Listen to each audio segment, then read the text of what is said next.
The Chosen on Blu-ray, episode 2, called Shabbat. Here's going to be my quick review, and kind of like it's a book club, and it's my turn to talk. Also, I lost the microphone from the last video. I didn't lose it, but I'm losing it, if you know what I mean, because I didn't like how it sounded. So let me know on this one. Also, the kids are in bed, so can make this video.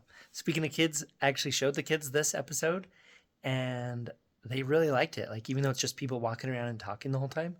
Like, so 8-year-old, 4-year-old, 2-year-old, the 1-year-old was asleep, but they were totally engaged with the episode. Like I said, walking and talking the whole thing.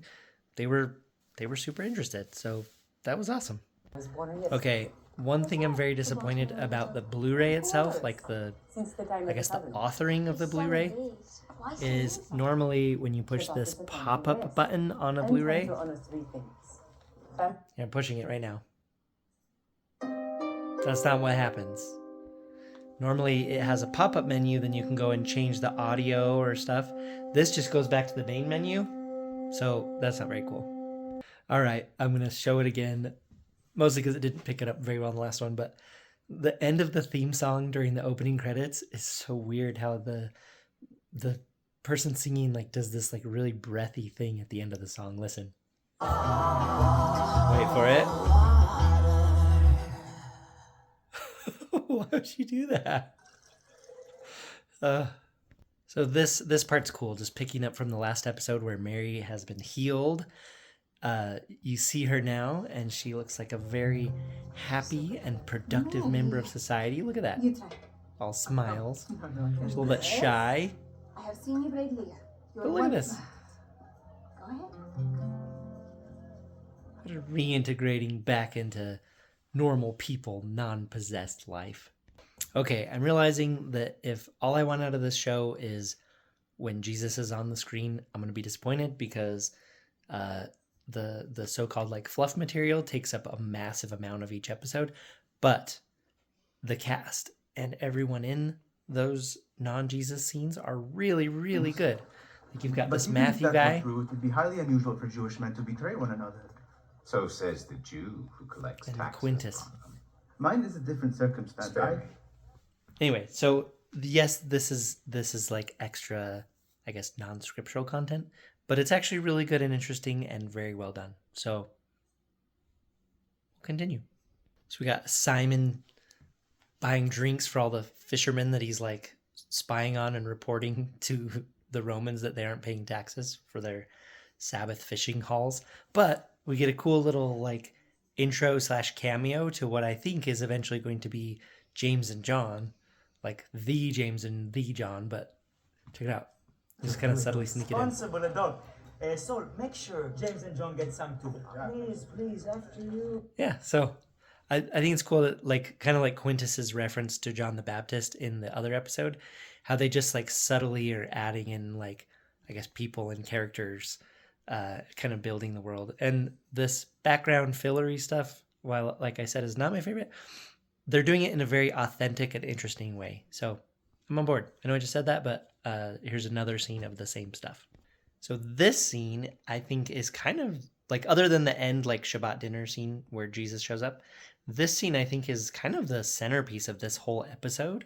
And so Nicodemus, who tried to do an exorcism on her, and failed, now hears from one of his fellow teachers that he saw her and that she seems fine. So he's like, whoa, a miracle, right? And then all the other guys are like, whoa, Nicodemus, like, you're amazing. Like, we're going to spread all word of this, and you did a miracle, and good job.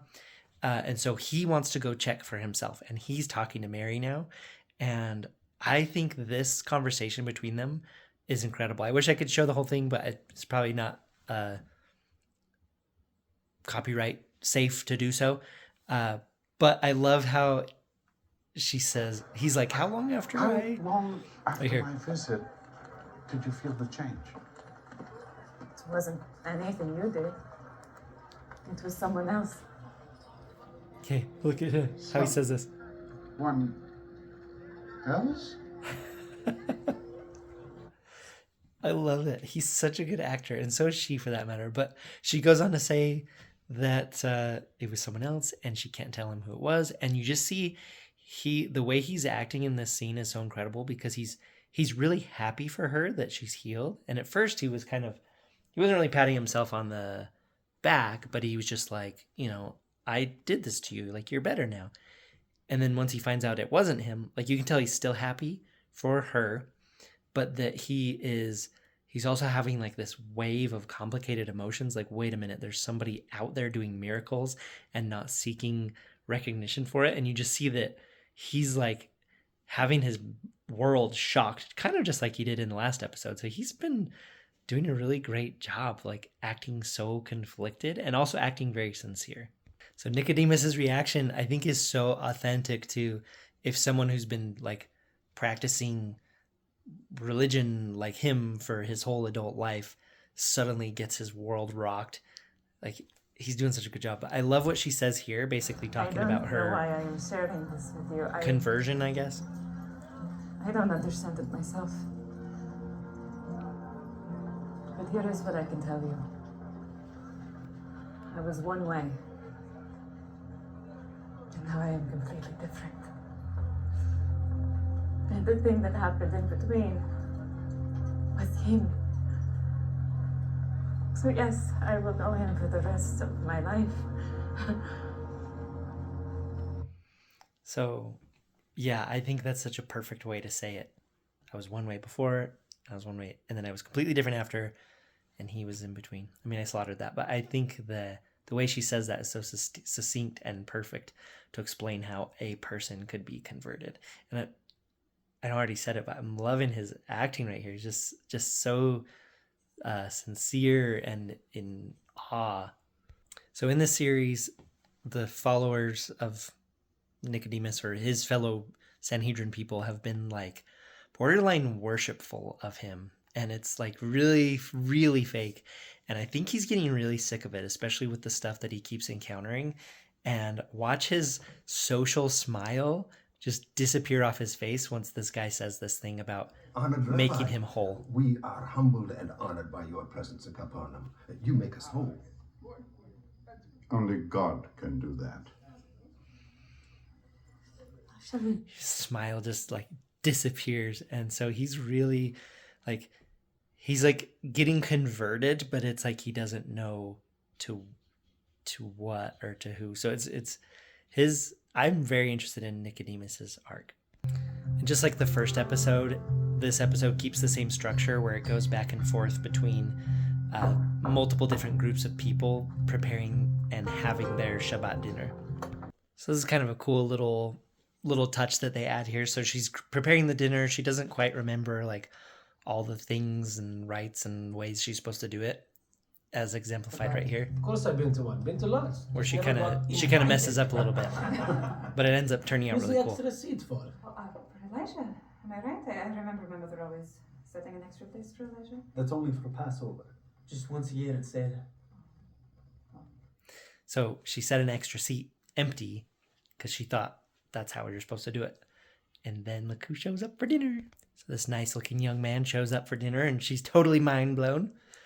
And it's Jesus. I don't want to be rude, but would it be okay if I... Oh, yes, of course. Please come in. It's cool.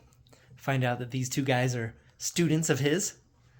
And Your guest can take the seat. Yes, Mary?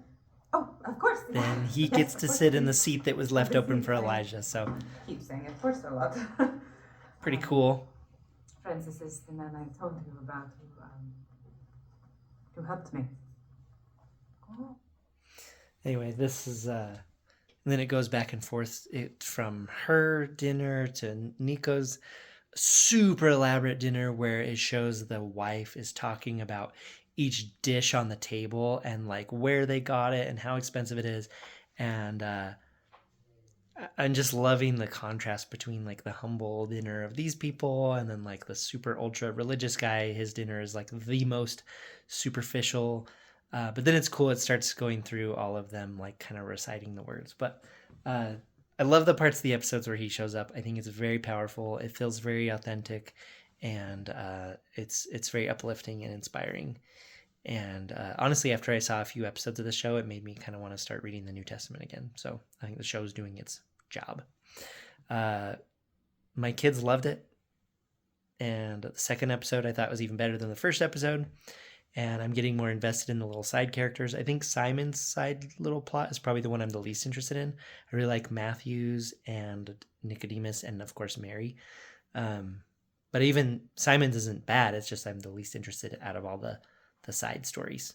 So, yeah, that's episode 2. I liked it. I'm excited to keep going. Let me know what you think of this show or if you've seen it or whatever. I'd love to chat about it. So we'll see you on the next one. Bye.